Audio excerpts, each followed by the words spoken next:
Hindi ako bratinela o spoiled brat. Ang budget ng Pilipinas ay hawak lang ng 2 tao. Ang budget ng Pilipinas ay hawak lang ng 2 tao. Hawak lang siya ni Congressman Zaldico at ni Congressman Martin Romualdez. Yan ang katotohanan. Halimbawa ko dito, medyo mahaba ito, kaya pagpasensyahan mo. Ang halimbawa ko dito, sa DepEd muna tayo. Sa Department of Education, noong taong 2023, merong 5 billion na inapprove para sa classroom construction. Nagulat ako kasi merong mga lumapit na miyembro ng House na humihingi. Hinihingi nila yung 5 billion, parte ng 5 billion na budget. Wala kasi akong experience sa ganyan. At saka ang pagkakaintindi ko, pag inapprove na yan ng Office of the President, ibibigay na yan, pagdediretso na yon sa approval at trabaho ng Department of Education sa construction ng mga classroom. Nagulat ako, may humingi. Magkano ba ang amin dyan? Magkano ba ang amin dyan? So sinabi ko, hindi pwede ito. Kasi ang mangyayari nito, hindi magagawa ng Department of Education ang trabaho namin na mag-construct ng classroom ayon sa classroom backlog at sa prioritization base sa backlog at sa classroom construction. So sinabihan ko yung isang congressman, sabihan ninyo si Martin Romualdez na hindi pwede chap-chapin ang classroom construction na 5 billion. Kaya kung makikita ninyo sa budget proposal na approved ng Office of the President, 5 billion yon. Pero nung lumabas yung GAA o yung budget approved noong 2023, naging 15 billion siya. Dahil hindi nga ako pumayag na kunin yung 5 billion, dinagdagan nila ng 10 billion yung classroom construction ng Department of Education. Yung 10 billion na yon hindi kontrolado ng Department of Education. Controlled yon ni Congressman Zaldico at Congressman Martin Romualdez.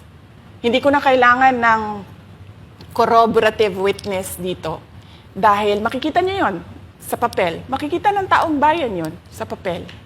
NEP, 5 billion, lumabas ang budget approved, 15 billion. So may iintindihan niyo, 'di ba? Bakit pa tayo magbo-budget hearing para sa Office of the Vice President? 2 tao lang naman ang nasusunod sa budget ng bayan natin. Halimbawa, taong 2024.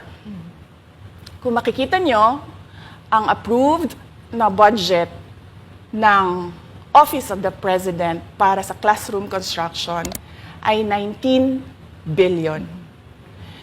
Noong lumabas na ang House version ng Appropriations Bill, ay naging 24 billion ito.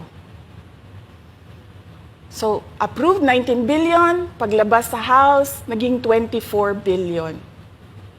At doon sa 24 billion na yon, kung hahanapin mo sa papel, kinuha nila ang 5 billion ng repairs ng classrooms at nilagay nila doon sa 19 billion para maging 24 billion siya. So ang naiwan sa repairs, sa kawawang mga classroom, ay 1 billion. Kaya makikita nyo, sa papel, nandyan yan. Naging 24 billion.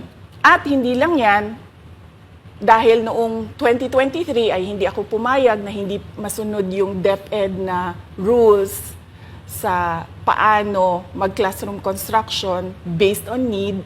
Ang ginawa ngayong 2024, inattach nila ang listahan na kung saan gagawin ang mga classroom construction worth 17 billion. Makikita nyo yon sa papel. Pagdating namin sa Senate, nakita yun ng mga senador. Tinanong nila ang Department of Education, totoo ba o hindi totoo na galing sa inyo ang listahan ng 17 billion ng mga classroom construction? So sabi namin sa mga senador, hindi totoo. Hindi namin magagawa yung trabaho namin. Hindi natin masasolve ang classroom backlog kung ganito ang nangyayari. Pwede ba ninyo kaming tulungan? Yung mga senador naman, very helpful sila. Oo, tulungan namin kayo.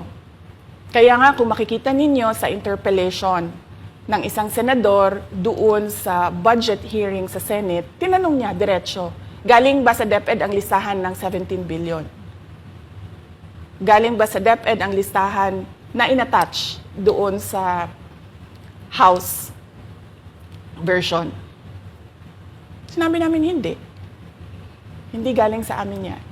On record yon. Makikita nyo sa mga videos, balikan nyo yung mga videos. Makikita nyo.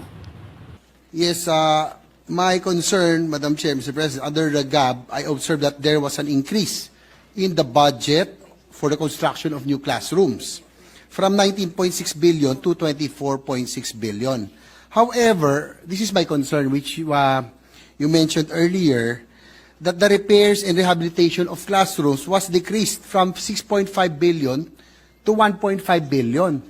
I also have information, Madam Chair, Mr. President, that 24.6 billion allocated under the GAB, but only 9.8 billion from the allocation is left to the discretion of DepEd. Kaya hindi ko na kailangan ng witness kasi makikita nyo sa papel.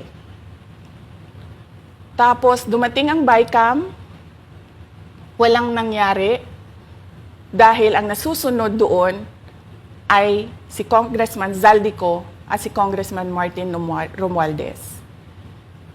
Kaya nandun pa rin naka-attach yung 17 billion na ginawang listahan ni Co at ni Romualdez.